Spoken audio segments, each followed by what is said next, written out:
আসসালামু আলাইকুম রহমতুল্লাহ। আজকে আপনাদের সাথে একটা গুরুত্বপূর্ণ বিষয় নিয়ে আলোচনা করতে যাচ্ছি।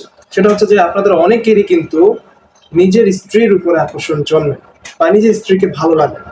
বাইরে ঘেটে গেলে একদম মানে সবই মেয়েগুলোকে খুব সুন্দর লাগে, ভালো লাগে, ফকফকা লাগে। কিন্তু ঘরে আসলে নিজের বউর সাথে কথা বলতে ইচ্ছা করে না বা তার সাথে মিশতে ইচ্ছা করে না। এটা কটু সত্য আর আমি কটুভাবেই বলতেছি।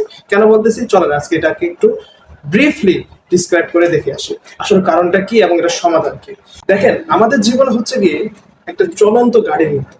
যে গাড়ির ভিতরে আমরা এমন এমন জায়গায় যাই, এমন এমন স্থানে যাই, যেখান থেকে আমরা নতুন নতুন রং দেখতে পারি। যে রং দেখার পর আমরা পরের রং দেখলে আর মনে হয় যে না, আগের রংটাই ভালো ছিল। তো এই জন্য হচ্ছে কি আমাদের জীবনে আমরা যত বেশি রং দেখবো, তত বেশি আমাদের আগের রংটাকে আমাদের কাছে ধুলোর মতো লাগবে বা ধুলির স্বাদ মনে হবে। তাই আমাদের এখানে একটা জিনিস বুঝতে হবে যে আমরা যখন ঘর থেকে বের হই, আমরা পুরুষরা যখন আমরা ঘর থেকে বের হওয়ার পরে বাইরে ঘাটে সুন্দর সুন্দর নরনারী, সরি নারী, নর তো অন্য কিছু, নারী দেখি, তখন আমাদের কাছে মনে হয় সেই তো এরকম নারী একটা দুইটা তিনটা যখন আপনি দেখতেছেন বাইরে ঘাটে যায়, নিজের চোখকে আপনি নামায় রাখতেছেন না। ইসলাম তো এখানে আপনি মানতেছেন না, যাই হোক আপনি এখানে মানে যাকে দেখছেন তাকেই আপনার ভালো লাগতেছে, তাকে দেখতেছেন, ফুল বডি চেক আপ দিতেছেন, চোখ দিয়ে এক্স রে করতেছেন। তো আপনি আমাকে বুঝান তো দেখি, ঘরে আসার পর ওই স্ত্রী আপনার কাছে কেমনে ভালো লাগবে? কোনোভাবে। আবার অনেকে অফিস আদালতে যাচ্ছেন, আপনি কোচিং এ যাচ্ছেন, স্কুলে যাচ্ছেন, স্কুলে যে কেউ আবার বিয়ে শাদী করে না, করে খুব কম। ম্যাক্সিমাম হচ্ছে বর্তমানে কলেজে ওঠার পর বা ভার্সিটি ওঠার পর বা জবে গেলে বিয়ে করে ফেলে। তো তারা কি করতেছে?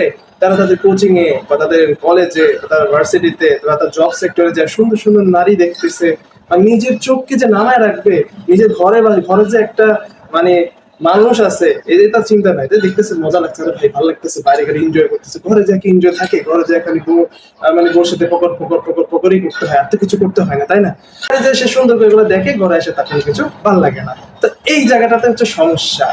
আমাদের ব্রেইনের এই যে এইখান দিয়ে মাথার পিছনে এই জায়গাটাতে ডোপামিন নামে এক ধরনের হরমোন আছে। এই হরমোনটা যখন বেশি পরিমাণে ক্ষরণ হয়, তখন আমাদের ভালো লাগে, খুব ভালো লাগে।